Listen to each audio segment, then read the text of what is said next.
आपल्या दिवसभराच्या रुटीनचा सगळ्यात शेवटचा टप्पा म्हणजे संध्याकाळचा स्वयंपाक आणि त्यानंतरची किचनची आवराआवर.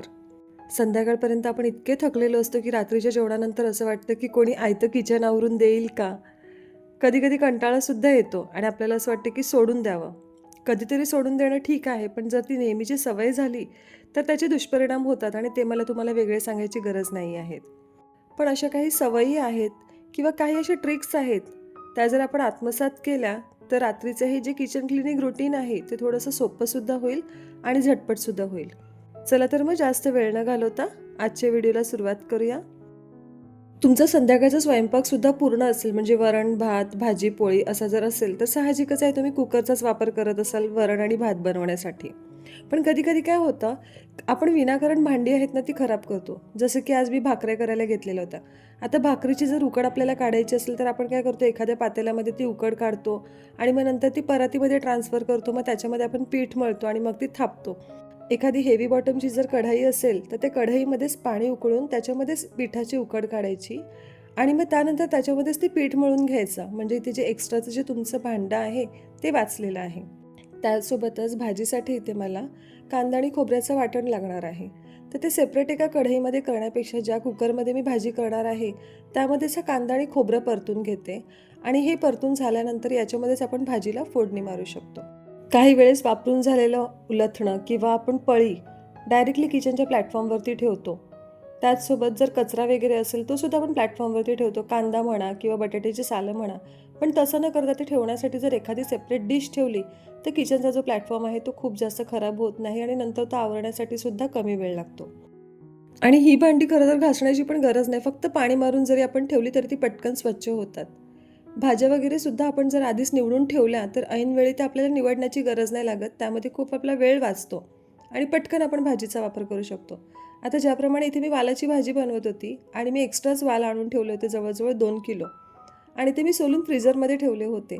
आता मी जर विचार केला असता की मला वालाची भाजी बनवायची आहे, तर त्याच टायमाला वाल सोलणं म्हणजे हे सुद्धा खूपच टाईम कन्झ्युमिंग काम आहे. पण वाल आधीच सोललेले होते, त्याच्यामुळे भाजीसुद्धा पटकन तयार झाली.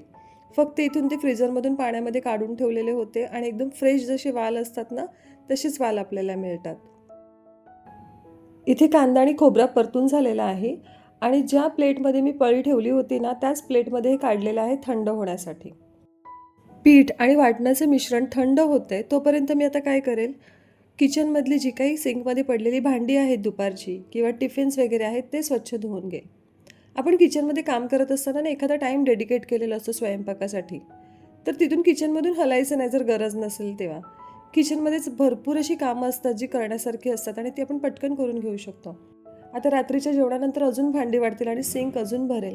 मग अशा वेळेस तुम्ही काय करू शकता, जी काही सिंकमध्ये भांडी आहेत थोडीफार का होईना ती पटकन आपण घासून घेऊ शकतो. म्हणजे रात्रीच्या वेळेस आपल्याला भांडी थोडीशी कमी निघतील. आठवड्याभराचं जरी नसेल पण 1-2 दिवसाचं जरी मील प्लॅनिंग आपण केलं ना, तरी पण आपल्याला ते खूप फायद्याचं ठरतं. आता जसं की मी हे वाटण एक्स्ट्रा बनवून ठेवलेलं होतं. त्याच्यातलं थोडंसं वाटण मी काढून फ्रीझरमध्ये ठेवेल आणि पुढच्या वेळेस मला एखादी भाजी किंवा आमटी वगैरे जर बनवायची असेल, तर त्याच्यामध्ये मला या वाटणाचा वापर करता येईल. पुन्हा मला वाटण बनवण्याची गरज लागणार नाही. चॉपिंग बोर्ड, सुऱ्या, पीलर, मिक्सरचं भांडं म्हणा, या ज्या सगळ्या वस्तू असतात ना, ते कधीच सिंकमध्ये टाकायच्या नाही. जसं तुम्ही वापरतील ना, पटकन ते धुवून ठेवून द्यायच्या. याने काय होतं, 2 फायदे होतात. पहिली गोष्ट म्हणजे की चॉपिंग बोर्ड किंवा मिक्सरचं जे भांडं आहे, ते लवकर खराब होत नाही आणि कधी-कधी अशा धारदार वस्तू जेव्हा सिंकमध्ये असतात ना, तेव्हा कधी-कधी भांड्यांच्या खाली ते असतात आणि आपला हातसुद्धा कापू शकतो. इथे मिक्सरचं भांडं मी साबणाने धुते, कारण आपण जे वाटण बनवलेलं होतं, त्यामध्ये तेलाचा वापर केलेला होता आणि भांडं थोडंसं तेलकट झालेलं होतं. इतर वेळेस जर समजा तेलाचा वगैरे वापर नसेल तर फक्त पाणी मारून जरी तुम्ही ते विसळून ठेवलं ना, तरी पण मिक्सरचं भांडं जे आहे ते क्लीनच राहतं. त्याचसोबत अशाही काही भांडे असतात ज्यामध्ये फक्त आपण भाज्या वगैरे धुवून ठेवलेलं असतं, त्यासुद्धा फक्त पाणी मारून पटकन ठेवून द्यायचं. याने काय होतं, सिंकमध्ये भांड्यांचा पसारा आहे तो वाढत नाही.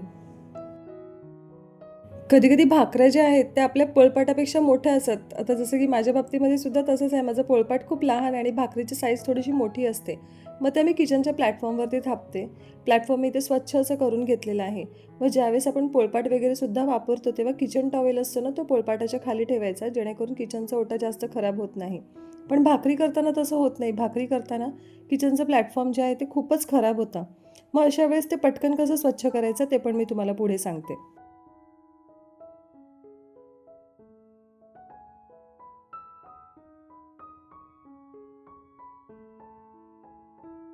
स्वयंपाक झाल्यानंतर जेवायला जाण्याच्या अगोदर किचनचा ओटा थोडा सावरून ठेवायचा.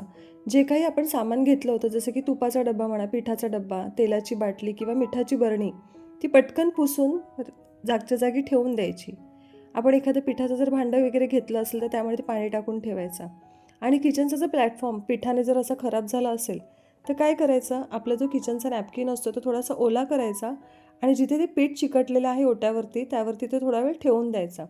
जेणेकरून तुमचं जेवण वगैरे झाल्यानंतर जेव्हा तुम्ही ओटा स्वच्छ करायला याल तोपर्यंत जे पीठ आहे ते प्लॅटफॉर्मवरून निघालेलं असेल आणि ते स्वच्छ करण्यासाठी खूपच सोपं जातं.